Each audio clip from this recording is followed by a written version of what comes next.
महाविकास आघाडी म्हणजेच शिवसेना उद्धव गट, राष्ट्रवादी काँग्रेस आणि काँग्रेस यांची जोडलेली युती 2019 मध्ये याच आघाडीने भाजपला धक्का दिला होता। पण 2024च्या निवडणुकीत मात्र ही आघाडी चकवाच खाल्ली। चला तर मग काय घडलं, कुठं चुकलं आणि पराभवाचा खरा कारणमुळे काय आहेत हेच पाहूयात आजच्या व्हिडिओच्या माध्यमातून। नमस्कार, मी सृष्टी आणि आपण पाहताय अपडेट इमेज। तर महाविकास आघाडीचा जन्म हा 2019 मध्ये भाजपला रोखण्यासाठी झाला। शिवसेनेच्या उद्धव ठाकरेंनी मुख्यमंत्री पदाची शपथ घेतली, शरद पवारांनी त्यांच्या अनुभवाचा कस लावला आणि काँग्रेसनं त्यांचं पारंपरिक पाठबळ दिलं। लोकांना वाटलं आता महाराष्ट्राच्या समस्या सोडवल्या जातील, पण ही युती आतूनच ठिसूळ ठरली।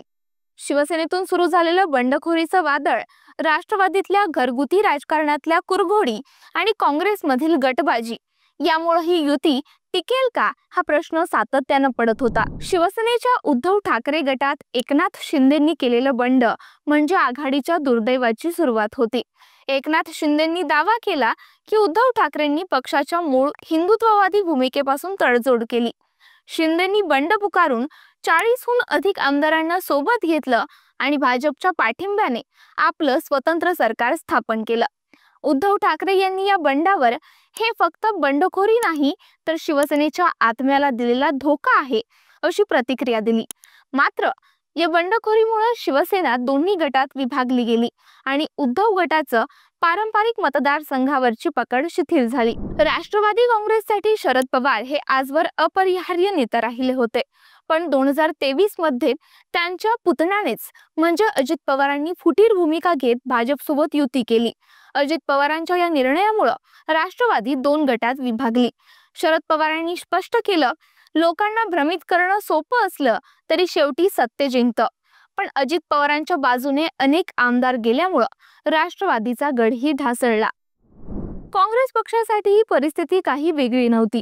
स्थानिक पातळीवर गटबाजी, नेतृत्वाचा अभाव आणि प्रभावी नेतृत्वाची कमतरता हे पक्षासाठी मारक ठरले।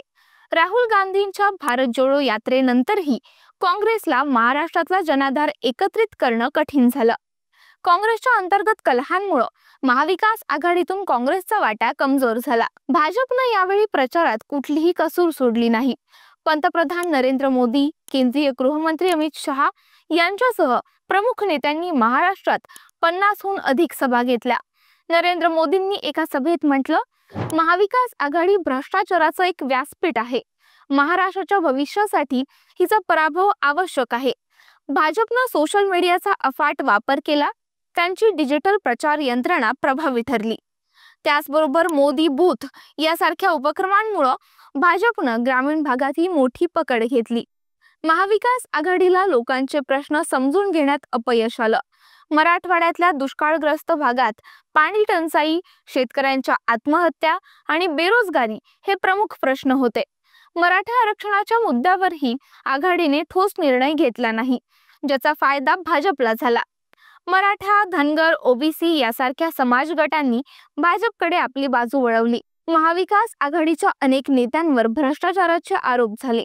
राष्ट्रवादी काँग्रेसच्या नेत्यांवर ईडीने केलेल्या कारवायांनी आघाडीच्या प्रतिमेला तडा गेला। नवाब मलिक, अनिल देशमुख यांसारख्या नेत्यांवर झालेल्या चौकशांनी आघाडीवर भ्रष्टाचारी सरकारचा शिक्का बसला। भाजपने या मुद्द्यांचा प्रचारात भरपूर उपयोग केला। वंचित बहुजन आघाडीचे प्रकाश आंबेडकर यांनी काही महत्त्वाच्या मतदारसंघांमध्ये मजबूत कामगिरी केली। दलित, ओबीसी आणि अल्पसंख्याक मतदारांवर प्रकाश आंबेडकरांचा प्रभाव पडला। अशा प्रकारे प्रादेशिक पक्षांमुळे मतांचं विभाजन झालं आणि महाविकास आघाडीला फटका बसला। 2024च्या महाराष्ट्र विधानसभा निवडणुकीतील अपयश महाविकास आघाडीला मोठा धडा देणारं ठरलं। या पराभवातून बाहेर पडण्यासाठी या पक्षांना एकत्रितपणे विचार करावा लागेल। स्थानिक पातळीवरील प्रश्नांवर लक्ष केंद्रित करणं, एकसंघ नेतृत्व उभा करणं आणि भाजपच्या प्रचार यंत्रणेला तोड देण्यासाठी नव्या तंत्रांचा वापर करणं गरजेचं आहे। मंडळी, महाराष्ट्राच्या राजकीय पटलावर ही निवडणूक खूप महत्त्वाची होती आणि त्यातून आपल्याला बरंच शिकायला मिळालं। तुम्हाला या विषयावर काय वाटतं? खाली कमेंट करा आणि तुमच्या मतांमधून चर्चा घडवा। व्हिडिओ आवडला असेल तर लाईक करा, शेअर करा आणि अपडेट इमेजला सबस्क्राइब करा। जय महाराष्ट्र।